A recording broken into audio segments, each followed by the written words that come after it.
Hello students, welcome back to your class. आज हम NCERT question discuss करेंगे chapter 7 directing का। लास्ट क्लास में चैप्टर 7 डायरेक्टिंग कंप्लीट हो गया था और वो था पार्ट 14। आज है पार्ट 15। छोटा सा वीडियो बनने वाला है एनसीईआरटी क्वेश्चंस के लिए। As you all know, NCERT questions हमेशा इंपॉर्टेंट रहते हैं एग्ज़ाम पॉइंट ऑफ व्यू से, so we can't neglect this questions. तो इसको आप ध्यान से करेंगे NCERT question. At the same time these are simple also, but अगर आप नहीं करके गए हैं एनसीईआरटी क्वेश्चन तो शायद आपको प्रॉब्लम हो सकता है एग्ज़ाम में, इसलिए एनसीईआरटी क्वेश्चन को मैं इंपॉर्टेंस देता हूँ और ये वीडियो डेडिकेटेड रहेगा एनसीईआरटी क्वेश्चंस के लिए। वैसे तो सारा कुछ अपन क्लास में डिस्कस कर लिए, एनसीईआरटी क्वेश्चन के थ्रू मैं एक बार बता दूंगा कि आप अपन ये सारा चीज़ क्लास में डिस्कस किए हुए हैं। तो let's begin.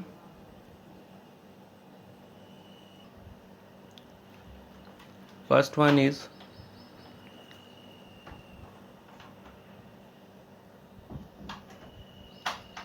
multiple choice question, and the first one is which of the following is not an element of directing। Directing का कौन सा एलिमेंट नहीं है? Out of these four which is not the element of directing हमको पूछा गया।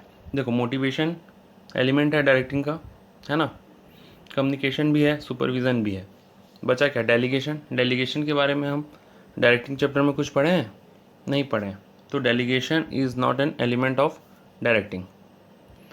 Next, question 2, the motivation theory which classifies the need of hierarchical order is developed by home.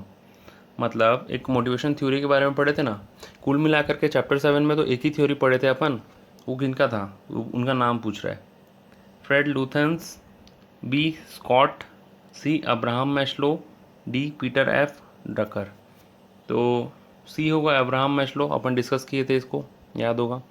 Question number 3, which of the following is a financial incentive. Out of this four which is financial incentive पूछा है। Promotion, B stock incentive, C job security, D employ participation. देखो, promotion किस लिए दिया जाता है? वो एक नॉन फाइनेंशियल इंसेंटिव होता है। फाइनेंशियल इंसेंटिव मतलब जो मॉनेटरी टर्म्स में होता है, जो पैसे के टर्म्स में होता है, या फिर जिनको पैसे में कन्वर्ट किया जा सकता है। तो क्या प्रमोशन को पैसे में कन्वर्ट किया जा सकता है? नहीं। स्टॉक इंसेंटिव को किया जा सकता है? यस। स्टॉक इंसेंटिव मतलब शेयर वगैरह दे देना। एम्प्लॉय को बताया था ना, एम्प्लॉय स्टॉक ऑप्शन प्लान जो होता है, जिसमें कि एम्प्लॉय को शेयर डिस्काउंट में मिलता है, फिर फ्यूचर में वो शेयर का प्राइस बढ़ा तो एम्प्लॉय उसको सेल कर सकता है, बताया था। तो वो स्टॉक इंसेंटिव है। C is job security. Job security means कि आपको जॉब में रखा जाएगा प्रॉपर पीरियड के लिए, सिक्योर रहेगा आपका जॉब, आपको जॉब से निकाला नहीं जाएगा। तो ये तो कोई फाइनेंशियल इंसेंटिव नहीं है। And the D also employ participation, ये भी कोई फाइनेंशियल इंसेंटिव नहीं माना जाएगा। Next question, question number 4, which of the following is not an element of communication process. मतलब कम्युनिकेशन प्रोसेस में कौन सा एलिमेंट नहीं है? देखो, डिकोडिंग था एलिमेंट, चैनल था एलिमेंट, रिसीवर तो होगा ही एलिमेंट। बचा क्या? कम्युनिकेशन एलिमेंट नहीं बनता है, ठीक है, आपको भी पता है। अच्छा, देखो नीचे क्वेश्चन नंबर 5 दिया हुआ है, ग्रेपवाइन इज। बिना ऑप्शन देखे आप बता दीजिए ग्रेपवाइन क्या होता है। जो गप्पा लड़ाते हैं आप लोगों ने आपस में, जो इनफॉर्मल कम्युनिकेशन होता है, उसी को ग्रेपवाइन बोलते हैं ना। ये देखो, यहाँ पे भी वही दिया हुआ है। Grapevine is formal communication, barriers to communication, lateral communication, informal communication. The answer, right answer is informal communication, ठीक है। नेक्स्ट, क्वेश्चन नंबर 6 की तरफ जाते हैं।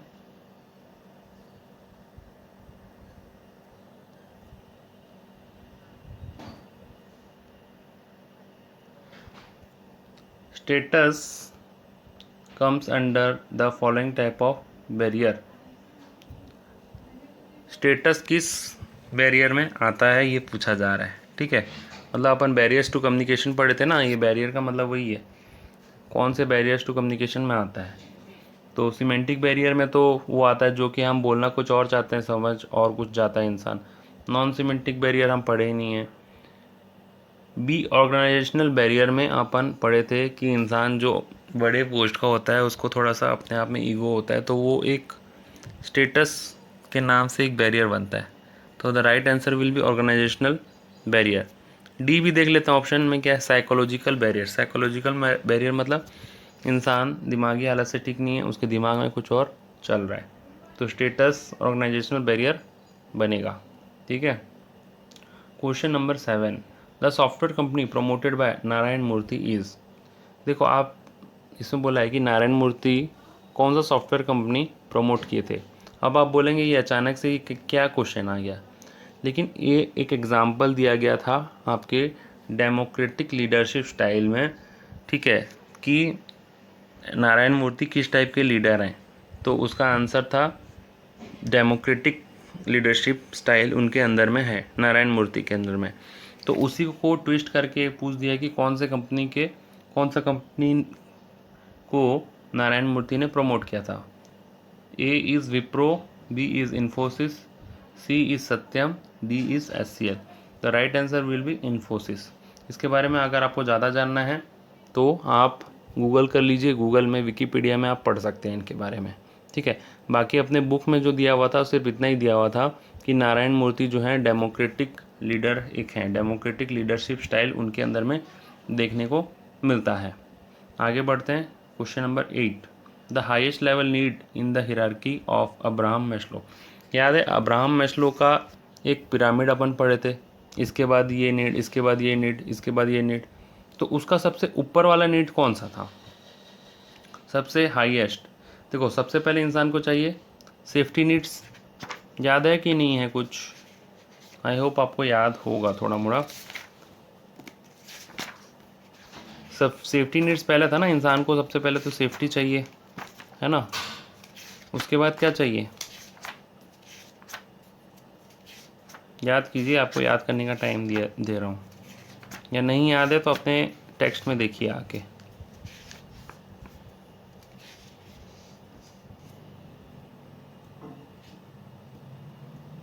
सबसे पहला आता है साइकोलॉजिकल नीड्स, उसके बाद आता है सेफ्टी नीड्स, उसके बाद आता है बिलोंगिंग नीड्स। ठीक है, बिलोंगिंग नीड्स, एस्टीम नीड्स आता है जिसको कि अब प्रेस्टीज नीड भी लिखा हुआ है यहाँ पे। ठीक है, लास्ट में आता है सेल्फ एक्चुअलाइजेशन नीड, लास्ट में आता है सेल्फ एक्चुअलाइजेशन नीड। ठीक है, तो इसमें बोला highest level need in hierarchy of Abraham Maslow, तो ये वाला होगा सेल्फ एक्चुअलाइजेशन नीड्स। ठीक है, और लोएस्ट कौन सा होगा, अगर मान लीजिए लोएस्ट पूछ लेता तो होता साइकोलॉजिकल नीड्स। ठीक है, यहाँ पे दिया नहीं हुआ है option. Question number 9, the process of converting message into communication symbol is known as. जो मैसेज है उसको एक सिंबल फॉर्म में कन्वर्ट करेंगे तो उसको क्या बोलेंगे, मीडिया। मीडिया मतलब तो क्या होता है जिसमें मैसेज जाता है, जैसे कि आपका टेलीफोन, मोबाइल, इंटरनेट, वो होगा मीडिया। बी है एनकोडिंग, एनकोडिंग मतलब कन्वर्जन होता है, क्या कन्वर्ट होता है मैं ये बताऊँगा। सी है फीडबैक, फीडबैक के बारे में तो हम पार्ट 14 में पढ़े थे कि जब हमारा कम्युनिकेशन कंप्लीट होता है तो रिसीवर हमको एक फीडबैक देता है या फिर रिप्लाई देता है, उसी को बोलते हैं हम फीडबैक। डी है डिकोडिंग, मतलब उसको वापस से कन्वर्ट करना। एनकोडिंग का मतलब होता है कोई मैसेज को कोड फॉर्म में कन्वर्ट करना, तो right answer will B encoding. ठीक है, वही एनकोडिंग, सपोज रिसीवर के पास एनकोडेड मैसेज गया, अब रिसीवर उस मैसेज को कन्वर्ट करके खुद के लैंग्वेज में समझेगा, तो वो बनेगा डिकोडिंग। ठीक है, समझाया था क्लास में, आई होप आपको याद आ गया होगा, मैं एक बार अभी फिर से रिवाइज करवा दिया। नाउ क्वेश्चन नंबर 10 इज, देखो किस टाइप के नेटवर्क से कैसे क्वेश्चन पूछा जाता है। Communication network in which subordinate all subordinate under a supervisor, just a moment, all subordinate under supervisor communicate through supervisor only is, मतलब the communication network in which all subordinate under a supervisor communicate through supervisor only, supervisor से ही बात करते हैं सारे subordinate. वो कौन सा चैनल होता है, कौन सा नेटवर्क होता है, सिंगल चैन में तो आगे आगे इंफॉर्मेशन जाता है। इन्वर्टेड वी में एक सबऑर्डिनेट दो टाइप के सबऑर्डिनेट से बात करता है, बताया था आपको, याद आ गया होगा, अभी डिटेल में डिस्कस करने का टाइम नहीं है।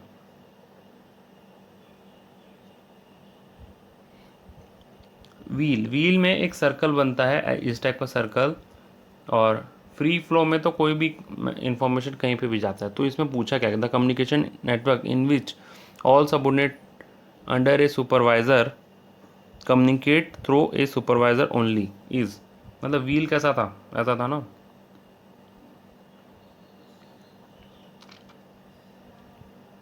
बना देता हूँ, एक मिनट। सपोज ये आपका सुपरवाइज़र है बीच में सेंटर में, और इधर में सबऑर्डिनेट्स हैं। तो ये आपस में कम्युनिकेट नहीं करते हैं, सुपरवाइज़र से कम्युनिकेट करते हैं। देखो ग्रीन वाले सब रेड वाले से कम्युनिकेट कर रहे हैं ना, ग्रीन वाले आपस में कम्युनिकेट नहीं कर रहे हैं। तो ये कम्युनिकेशन जो होगा इसको व्हील माना जाता है। याद आ गया होगा आपको आई थिंक, तो ये व्हील होगा इसका आंसर, ठीक है।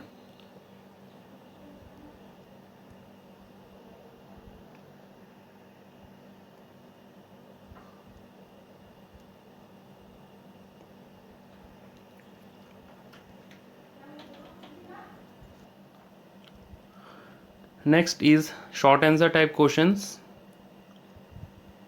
तो शॉर्ट आंसर टाइप क्वेश्चन में देखिए, सबसे पहले पूछा है distinguish between leader and manager. Class में डिस्कस किया गया था और मैं आपको बोला था हर पीली चीज़ सोना नहीं होती, लेकिन सोना पीला होता है, ठीक है। तो उसी तरीके से हर मैनेजर लीडर होता है, लेकिन हर लीडर मैनेजर नहीं होता। याद आ गया होगा वो चीज़। तो डिस्टिंग्विश हम डिस्कस किए थे क्लास में। डिफाइन मोटिवेशन, सिंपल सा चीज़ है मोटिवेशन, मतलब किसी को मोटिवेट करना, किसी को इंस्पायर करना, ठीक है, और उसको कोई वर्क के लिए आगे बढ़ाना को मोटिवेशन बोलते हैं। क्लास में डिस्कस किए थे ये भी। Question number 3 is what is informal communication. I hope कि आपको ये बहुत अच्छे से याद होगा, क्योंकि आप जो आपस में बातचीत करते हैं फ्रेंड्स के साथ, वो इनफॉर्मल कम्युनिकेशन होता है। और इसको मैं डिस्कस करवाया था इस टाइप से कि पहले जैसे अपन फॉर्मल इनफॉर्मल ऑर्गेनाइजेशन पढ़े थे, उसी टाइप से फॉर्मल इनफॉर्मल कम्युनिकेशन भी होता है। तो it is there in your book, आप आराम से लिख सकते हैं। What is semantic barriers of communication, अभी थोड़ी देर पहले भी डिस्कस किए कि हम बोलना कुछ और चाहते हैं, सामने वाला इंसान कुछ और समझता है, उसको बोलते हैं सिमेंटिक बैरियर ऑफ कम्युनिकेशन। देखो शॉर्ट आंसर टाइप क्वेश्चन जो है ये 3 मार्क्स के आ सकते हैं। 3 मार्क्स में आपको ज़्यादा नहीं लिखना होता है, 3 पॉइंट्स लिखेंगे या फिर 25 to 30 वर्ड्स लिखेंगे, उसके आसपास लिखेंगे, तो उस शॉर्ट आंसर टाइप क्वेश्चन के लिए आप अच्छे मार्क्स सिक्योर कर सकते हैं। हु इज़ सुपरवाइज़र, एकदम सिंपल क्वेश्चन है। देखो सुपरवाइज़र मतलब कौन है, जो सुपरवाइज करता है किसको, सबऑर्डिनेट्स को, ठीक है, और वो ये चेक करता है कि वो प्रॉपरली काम कर रहे हैं या नहीं। तो सुपरवाइज़र वो होता है। What are the elements of directing के एलिमेंट्स क्या क्या हैं, याद कीजिए। ये चीज़ मैं अभी डिस्कस नहीं करूँगा, पहले आप याद कीजिए। अभी एक मल्टीपल चॉइस क्वेश्चन में भी अपन डिस्कस किए। क्या क्या है, सुपरविज़न, मोटिवेशन, कम्युनिकेशन और लीडरशिप, ठीक है। इसको हम बोल सकते हैं 4 मेन एलिमेंट्स और कंपोनेंट्स ऑफ डायरेक्टिंग, ठीक है। Explain different network of grapevine communication. Grapevine communication का अलग अलग नेटवर्क बताओ बोल रहा है। अब ग्रेपवाइन कम्युनिकेशन मतलब क्या होता है, अभी थोड़ी देर पहले बोला इनफॉर्मल कम्युनिकेशन। तो इनफॉर्मल कम्युनिकेशन का क्या क्या नेटवर्क है, देखो gossip, cluster, single stand, probability, ये सारा चीज़ पढ़े थे ना। तो यहाँ पे लिखा क्या हुआ है, वर्ड से ना घबराएं। Explain different network of grapevine communication, मतलब ग्रेपवाइन कम्युनिकेशन मतलब क्या है, इनफॉर्मल कम्युनिकेशन। और इनफॉर्मल कम्युनिकेशन के कौन कौन से नेटवर्क हम पढ़े थे, गॉसिप, क्लस्टर, सिंगल स्टैंड और प्रोबेबिलिटी, याद होगा आप लोगों को। फिर a long answer question. Question number 1 is there, explain the quality of good leader, do the quality alone ensure leadership, मतलब अच्छे लीडर की क्या क्या क्वालिटी होनी चाहिए ये पूछा है। और इसके बाद क्या पूछा है, do the quality alone ensure leadership success, क्या वो क्वालिटी हो जाएंगे तो उससे क्या सक्सेस मिल जाएगा क्या, सिर्फ वही क्वालिटी से। पहले तो आप ये लिखेंगे आंसर में कि अच्छे लीडर की क्या क्या क्वालिटी होने चाहिए, ठीक है। अच्छे लीडर की क्या क्या क्वालिटी होनी चाहिए बताइए आप।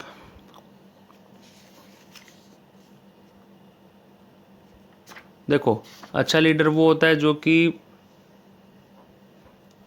देखो वो अच्छे लीडर की क्वालिटी जो है वो उसमें आपको लिखना है फीचर्स ऑफ लीडरशिप, ठीक है। फीचर्स ऑफ लीडरशिप लिखेंगे आप, जैसे कि ability to influence others, bring change in behaviour, interpersonal relationship अच्छा हो, leadership is to achieve common goal, leadership is a continuous process, ठीक है। तो ये अच्छे लीडर की क्वालिटीज़ हैं। अब इसमें पूछा है do the quality alone ensure leadership success, क्या ये क्वालिटी हो जाएंगे तो लीडरशिप में सक्सेस मिल जाएगा क्या। आंसर विल बी नो, क्योंकि सिर्फ ये क्वालिटी होना ही इम्पोर्टेंट नहीं है, इसके साथ ये भी है कि लीडर को चूज़ करना है कि कौन कौन से स्टाइल लीडर्स में होने चाहिए, मतलब कौन कौन से सिचुएशन के अकॉर्डिंग लीडरशिप स्टाइल बदलना चाहिए। जैसे कि autocratic, participative, democratic, sorry autocratic participative मतलब डेमोक्रेटिक ही होता है, और होता है फ्री रेन, ठीक है।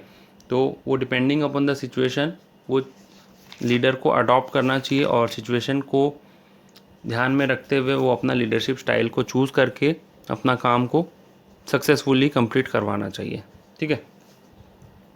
तो क्वेश्चन नंबर 2 है, discuss Maslow need hierarchy theory of motivation. तो इसमें आप क्या लिखेंगे, मैस्लो नीड के बारे में तो जानते हैं, अभी मैं थोड़ा देर पहले बोला साइकोलॉजिकल नीड्स, सेफ्टी नीड्स। और इसमें मेन चीज़ ये है कि आप पहले लिखेंगे कि मैस्लो नीड हायरार्की जो है वो एक साइकोलॉजिकल फेनोमेना है, और जिससे कि जो कि हेल्प करता है एम्प्लॉय के नीड को जानने के लिए।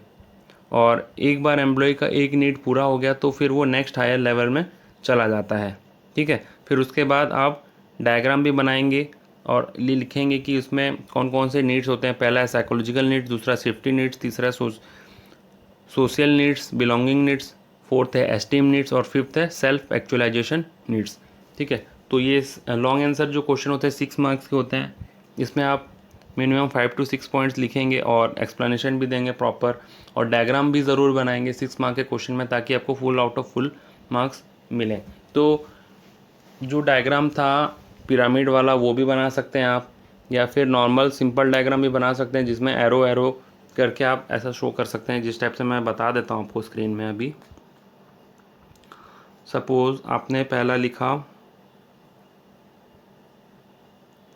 साइकोलॉजिकल नीड्स, फिर एरो दे दिया, फिर आपने बनाया सेफ्टी नीड्स, फिर एरो दिया सोशल नीड्स, फिर एरो देके एस्टीम नीड्स, ठीक है। उसके बाद सेल्फ एक्चुअलाइजेशन। देखो जस्ट मैं आपको एग्जांपल दिया हूँ, इस टाइप से आप डायग्राम बना दीजिए। इसको आप डेकोरेट भी कर सकते हैं थोड़ा, लेकिन जल्दी जल्दी करना है, ज़्यादा टाइम वेस्ट नहीं करना। आप जैसे इसको मैं एक बॉक्स में डाल के डेकोरेट कर दिया,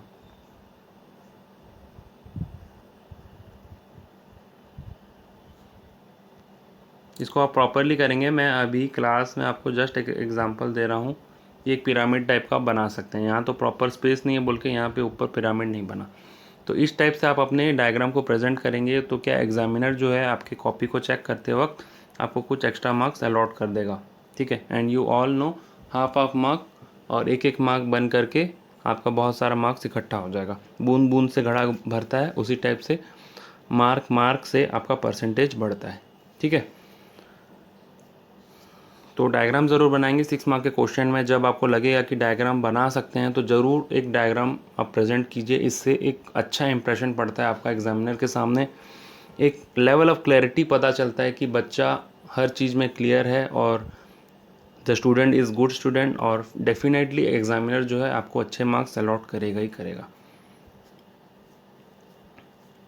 तो अभी जो इसके बाद क्वेश्चन नंबर 3 है, what are the common barriers to effective communication, suggest measures to overcome them. Barriers to effective communication हम पढ़े थे, सिमेंटिक बैरियर सबसे पहला है ना, सिमेंटिक बैरियर, इसके बाद पर्सनल बैरियर, ऑर्गेनाइजेशनल बैरियर, ये पढ़े थे अपन, वो लिख देंगे उसके बारे में थोड़ा थोड़ा। उसके बाद आप लिखेंगे suggest measures to overcome them, ये मैं पार्ट 14 में पढ़ाया आपको, पार्ट 14 में पढ़े ना अपन, barriers to improving communication effectiveness में हम पढ़े ना,